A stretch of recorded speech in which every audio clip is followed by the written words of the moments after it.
Alors, quand le confinement a été décidé le 30 octobre dernier, il faut se souvenir que le taux d'incidence était catastrophique. Partout, le virus grimpait à vitesse accélérée et à l'époque, la Marne était quasiment le département le plus noir, si je puis dire, de la région Grand Est, ce qui justifiait une mesure de type confinement. Ça ne fait plaisir à personne, c'est un traumatisme pour tout le monde, notamment pour toutes celles et ceux qui sont contraints de fermer, mais c'était absolument nécessaire pour casser la dynamique du virus. Aujourd'hui, près d'un mois après, où en est-on?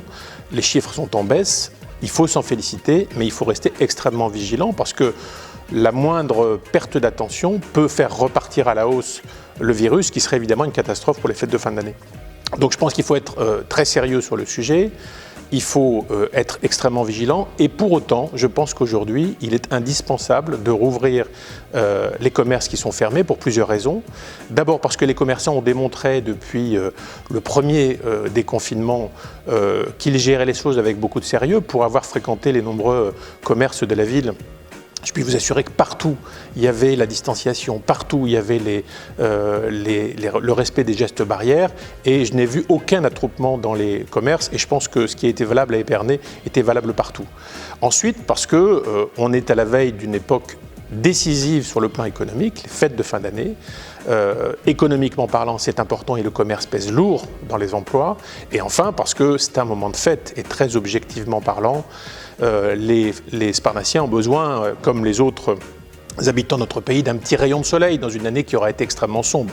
Donc je souhaite évidemment que le président de la République puisse faire un geste important vers les commerces qui sont aujourd'hui fermés.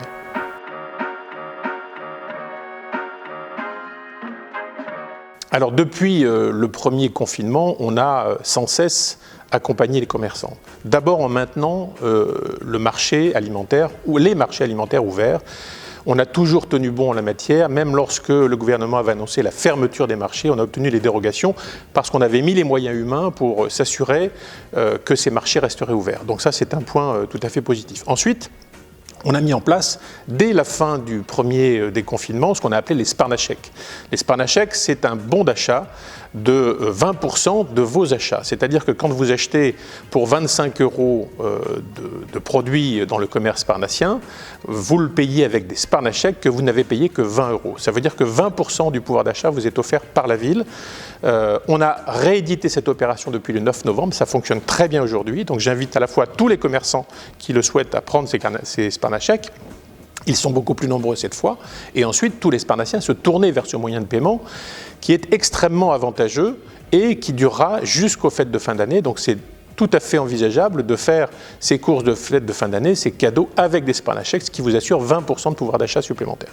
Et puis avec l'agglomération, on travaille actuellement sur un dispositif qui vise à aider les commerçants qui ont fermé en prenant en charge une partie de leur loyer. Comment cela se passe-t-il?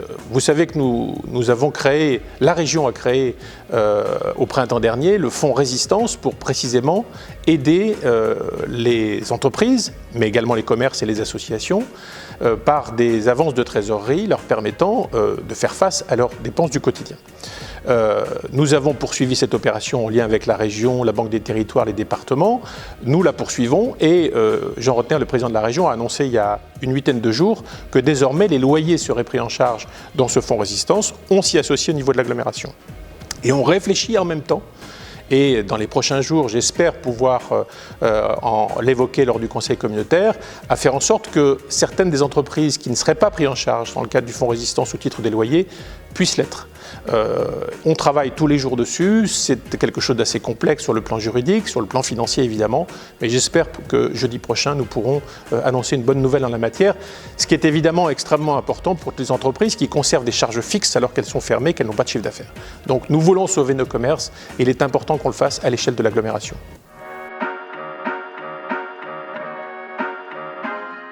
Sur le plan numérique, effectivement, nous considérons que le numérique, c'est un peu l'avenir. Ça ne nous privera pas des commerces en présentiel. Il est important qu'on puisse aller au contact de ces commerçants. Mais plus les commerçants auront, à côté de leur activité d'accueil dans leur commerce, une activité sur Internet, mieux ils se porteront. C'est la raison pour laquelle, toujours à l'échelle d'Épernay Aglo-Champagne, nous travaillons actuellement à la création d'une marketplace, une place de marché, qui permettrait aux commerçants, sans que ça leur coûte quoi que ce soit, de présenter leurs marchandises sur Internet, de la vendre sur Internet, et nous profitons en cela de l'expérience consolidée par d'autres villes, et donc quelque chose qui soit opérationnel en quelques semaines et qui permettra, non seulement pour la période de l'après-confinement, mais pour les années qui viennent, d'avoir une offre sur Internet qui soit compétitive et qui permette aux commerces traditionnels de conserver leur activité d'accueil chez eux, bien entendu, mais également d'avoir une présence sur Internet, ce qui, qu'on le veuille ou non, est l'avenir.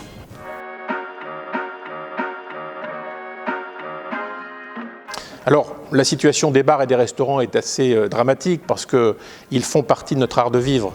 En France, on aime aller au restaurant de temps à autre avec des amis ou dans un bar après le travail. On aime à se retrouver pour échanger sur l'actualité du moment. Ça fait partie de notre art de vivre, encore une fois.